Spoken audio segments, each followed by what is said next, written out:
Love Flute, the latest release from Korean visual novel developer Shop, is a ghost story about finding connections through music. As the story opens, protagonist Han-sol is a music student who earns money through busking and is about to sell his keyboard out of frustration when a ghost Yeon stops him. 그럼 인간님하고 그렇게 연주해줘. Yeon says that she must fulfill her Han, an unresolved goal or trauma that keeps spirits trapped in this world after death, in order to move on peacefully to the afterlife. If she fails, she'll become an angry, vengeful ghost. She believes her Han is to play her flute in a musical performance with someone else, but so far she's only managed to scare off potential performers with her ghostly music. Han-sol agrees to help Yeon perform, but of course her Han turns out to be a bit more complicated. With the help of a fellow street performer and medium, Yeonu, Han-sol tries to figure out what Yeon's Han really is, and helps her overcome her fear of moving on, and in the process rediscovers his own love for music. Developer Shop primarily releases visual novels on mobile platforms in Korean, many of which have been ported to other platforms and translated later on.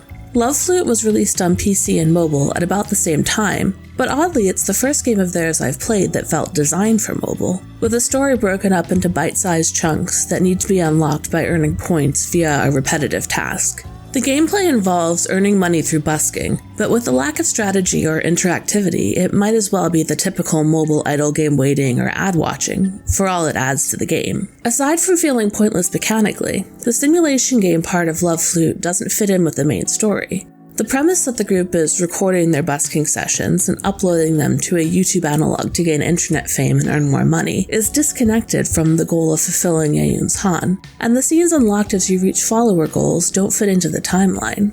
For example, you can unlock a friendship scene between Yeon and Yeonu before they even meet in the main story. The endings feel somewhat underwhelming as well, since you unlock them with money from the minigame instead of based on choices in the actual story. The music itself also feels disconnected from the story.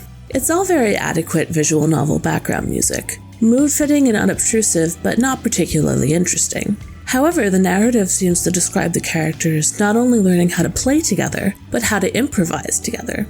That sort of musical style might stick out too much or not loop well enough to be fitting as BGM, but it could have added some variety to the simulation game and tied it together better with the themes of the story.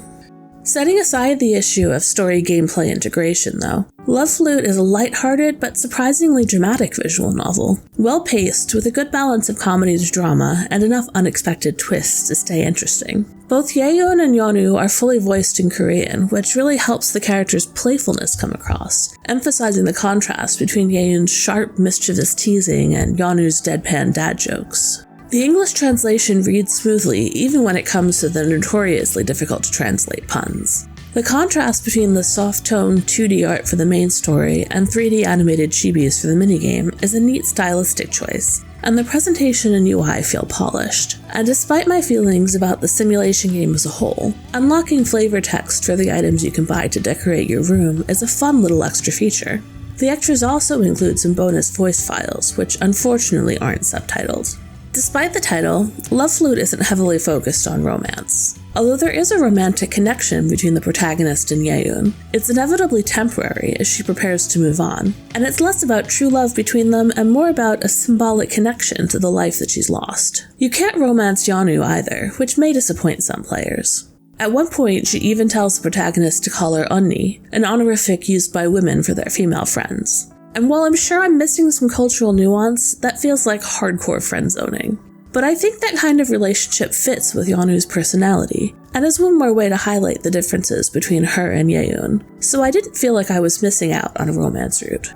Love Flute's gameplay is dull, and the lack of connection between the story about music and the music in the story feels like a missed opportunity. Taken purely as a visual novel, though, the good balance of slice-of-life comedy to heartfelt dramatic moments, driven by skillfully voiced characters, does make for an enjoyable short read. Noisy Pixel is giving Love Flute a 7 out of 10. Thanks for watching. Please read the full review on noisypixel.net. Noisy Pixel is run by a group of gamers who work hard to deliver news, reviews, previews, and more. Please subscribe to keep up with all our future content.